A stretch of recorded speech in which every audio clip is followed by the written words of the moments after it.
ఈ రోజు మీరందరూ అడుగుతున్నటువంటి పేపర్ దోశ ప్రిపరేషన్ చూపించబోతున్నా అండి. నమస్తే అండి, నేను మీ Jyothsna. Welcome to my channel housewife kitchen creatives easy recipes అండి. ఈ రోజు కూడా సింపుల్ ఈజీ బ్రేక్ఫాస్ట్ రెసిపీతో మీ ముందుకు వచ్చాను.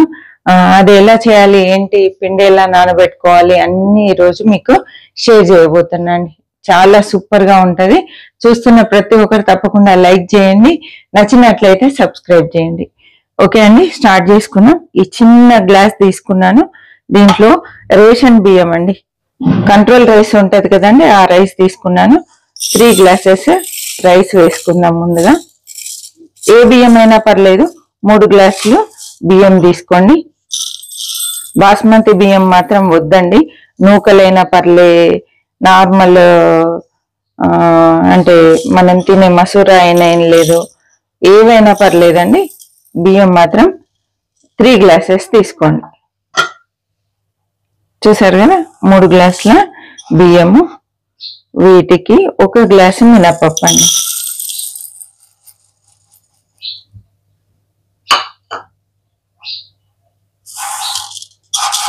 ఈ మనం నానబెట్టే ఈ పిండి పొంగనాలకు కానీ, దోశలకు కానీ, ఊతప్పలకు కానీ, దేంట్లోకైనా ఇదే పద్ధతిలో నానబెట్టుకోవాలండి.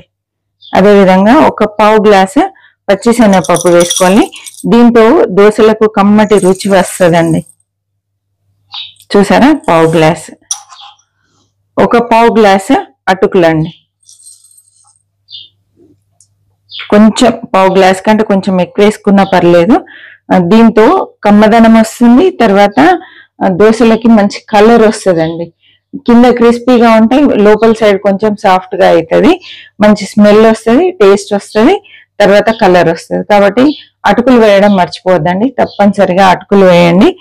హోటల్స్ లో చేసే పద్ధతి నేను ఈరోజు మీకు చూపిస్తున్నాను. తప్పకుండా ఇలా ఒకసారి ట్రై చేసి చూడండి.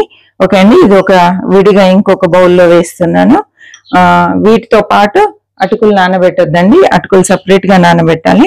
కొన్ని మెంతులండి, కొన్ని ఒక 1/2 టీ స్పూన్ కూడా పట్టదు, కొన్ని చిటికెడు మెంతులు, ఇవన్నీ వేసి చక్కగా పప్పు కడిగి 2 సార్లు శుభ్రంగా కడిగి నానబెట్టుకోవాలండి.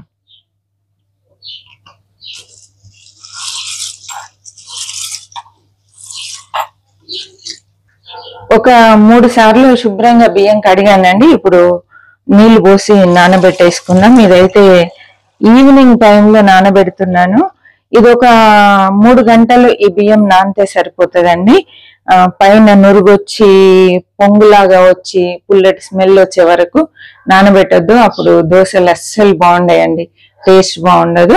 ఒక 3 అవర్స్, 2.5 నుండి 3 అవర్స్ నానితే సరిపోతుంది. అందుకే నేను 5 o'clock నానబెడుతున్నా, ఈవినింగ్ 5కి. దీన్ని చక్కగా 8 వరకు నేను రుబ్బేసుకుంటా అండి.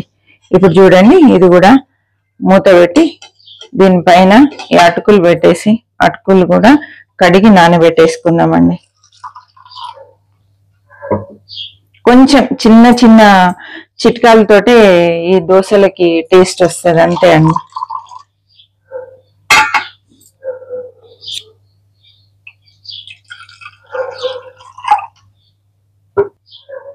ఇలా అన్ని నానబెట్టుకొని 8 o'clock రాత్రి 8 గంటలకు రుబ్బాలండి. ఇప్పుడు నేను రెడీ చేసుకున్న పిండి చూపిస్తాను. ఇక రాత్రి 8 గంటలకు అలా రుబ్బిన పిండి అండి, చక్కగా పొంగి ఇలా తయారైంది.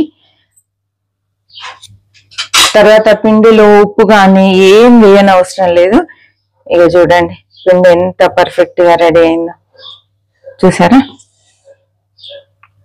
ఈ చిక్కదనంతో ఉంటే సరిపోతుంది. ఇప్పుడు ఇందులో ఉప్పు కలుపుకుందామండి. కొంచెం వాటర్ పడుతుంది, మరి ఎక్కువ పట్టదు.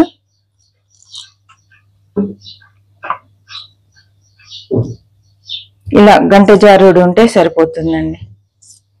మరీ గంటకు అతుక్కున్నట్టు కాకుండా ఇలా కొంచెం జారుడుగా ఉండాలి. మరీ పల్చగా ఉంటే కూడా దోశలు సరిగా రావు. మనం ఇప్పుడు పేపర్ దోశ అన్నాం కాబట్టి ఇలా కొంచెం పిండి జారుడుగా ఉండాలి, కొంచెం చిక్కగా ఉండాలండి. ఇది పెరుగు చిలుకుతే ఎంత చిక్కదనం ఉంటుంది అలా ఉండాలి, చూసారా. ఇప్పుడు మనం దోశలు వేసుకుందాం. ఈ పిండి మాత్రం రేపటికి పనిచేస్తుంది. ఇది ఈ రోజు వాడుతున్నా అండి. ఇది ముందుగానే నేను ప్రిపేర్ చేసి పెట్టాను. కానీ ప్రాసెస్ అంతా ఇదే. రాత్రిపూట రుబ్బి పెట్టుకోండి, ఉదయాన్నే దోశలు చక్కగా వేసుకోవచ్చండి. స్టవ్ ఆన్ చేస్తున్నా అండి. నాన్ స్టిక్ పెనం పెట్టినా మీరైతే ఐరన్ అయినా పెట్టుకోండి. ఐరన్ అయితే కొంచెము ఫస్ట్ వాటర్ చల్లేసి నూనె కొంచెం వేసి ఆనియన్ మధ్యలో కట్ చేసి ఆనియన్ తో రుద్దాలండి. అప్పుడు పెనం పర్ఫెక్ట్ గా నాన్ స్టిక్ అయిపోతుంది. ఇప్పుడైతే దీనికి అదంతా ప్రాసెస్ ఏముండదు, డైరెక్ట్ మనం దోశ వేసేసుకోవడమే. దోశలోకి పొడి తయారు చేశాను. ఇది పుట్నాల పప్పు పొడి అండి. దోశ పైన చల్లితే చాలా బాగుంటుంది. పుట్నాలు కొన్ని, దానికి సరిపోను ఎండుమిరపకాయలు తీసుకున్నానండి. ఎండుమిరపకాయలు ఒకటి వేపుకుంటే సరిపోతుంది. కొంచెం లైట్ గా ఆయిల్ వేసి ఎండుమిర్చి వేగిన తర్వాత కొన్ని ధనియాలు, కొంచెం జీలకర్ర వేసేసుకొని అందులోనే వెల్లుల్లిపాయలు పొట్టు తీయకుండా వేసి ఇవన్నీ వేపుకొని ఈ పుట్నాలు వేసి పొడి చేసి పెట్టేసుకోవాలి. ఉప్పు కూడా వేయాలండి. ఇంకా అన్నంలోకైనా ఈ దోశ పైన సూపర్ గా ఉంటదండి. ఇది పుట్నాల పప్పు పొడి. ఒకసారి నేను రెసిపీ పెడతాను. ఇంతవరకు అయితే మన ఛానల్లో నేను పెట్టలేదు.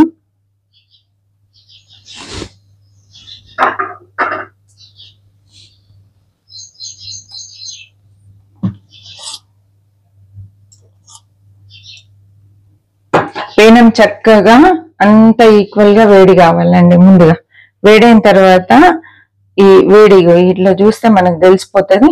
ఈ హీట్ అయిన తర్వాత స్టవ్ పూర్తిగా సిమ్ లోకి మార్చాలి. ఇనుప పెనం అయితే ఈ టైంలో వాటర్ జల్లి కొంచెం ఆయిల్ వేసి చక్కగా ఆనియన్ తో రుద్దుకోవాలి. ఇదే టైంలో పెనం వేడైన తర్వాతనే రుద్దాలండి. చూడండి, గంట ఫుల్ గా పిండి తీసుకున్నాను. ఇదైతే దోశ వేసే స్పూనే అండి. ఇలా గరిటెలు కూడా దొరుకుతున్నాయి. కొంచెం స్లోగా పెనం కతుక్కునే విధంగా రుద్దాలండి. తొందరగా రుద్దొద్దు, కొంచెం స్లోగా రుద్దాలి. చూడండి, ఇలా రుద్దాలి.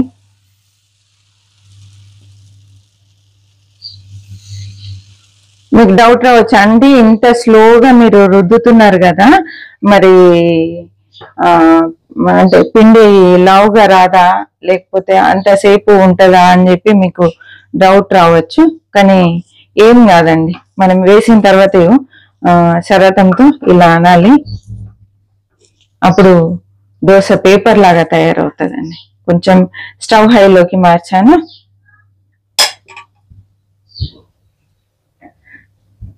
కావాలంటే మీరు నెయ్యి కూడా వేసుకోండి, చాలా బాగుంటుంది నెయ్యి వేస్తే. ఇలా సైడ్కి ఫస్ట్ ఆయిల్ వేసేసుకోవాలి, మధ్యలో కొంచెం లైట్ గా వేసుకోవాలండి.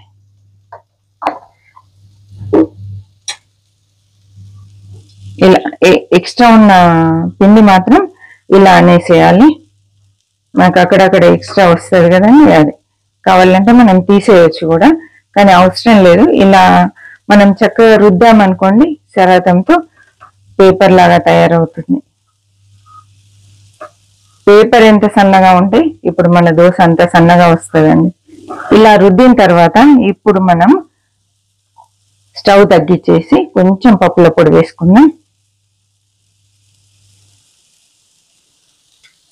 కొంచెం లైట్ గా ఆనియన్స్ వేసుకుందామండి.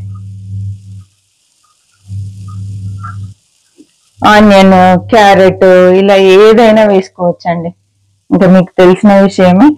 దోశ మాత్రం పేపర్ గా కావాలి. ఇక్కడ చూడండి ఎంత సన్నగా వచ్చిందో, చూసారా? ఇది ఇప్పుడు స్టవ్ పూర్తిగా తగ్గిస్తున్నాను. దోశ పర్ఫెక్ట్ గా రెడీ అయిందండి.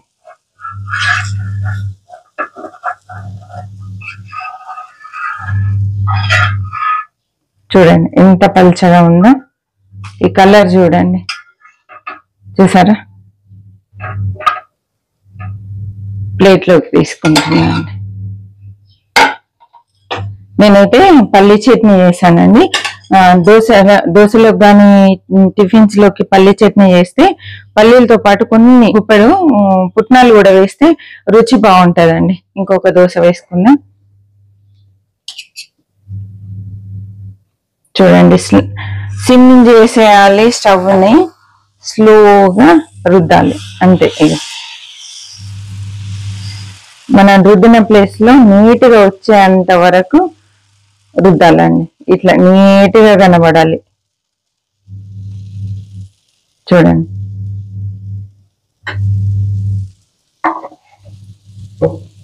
ఇక్కడ చూడండి, ఇక ఎంత పల్చగా వచ్చిందో చూసారా. పేపర్ సౌండ్ చూడండి. ఇది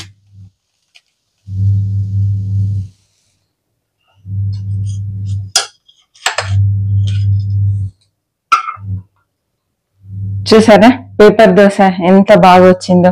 మీరు కూడా తప్పకుండా ట్రై చేయండి. మీకు నచ్చినట్లయితే మీ ఫ్రెండ్స్ కి, రిలేటివ్స్ కి షేర్ చేయండి. అదే విధంగా మరి ఒక మంచి కొత్త రెసిపీతో మేము ముందుకు వస్తాను.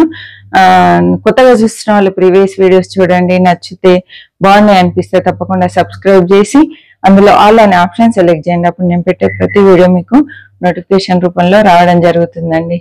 ఓకే అండి, చివరి వరకు చూసినందుకు థ్యాంక్ యూ సో మచ్ అండి.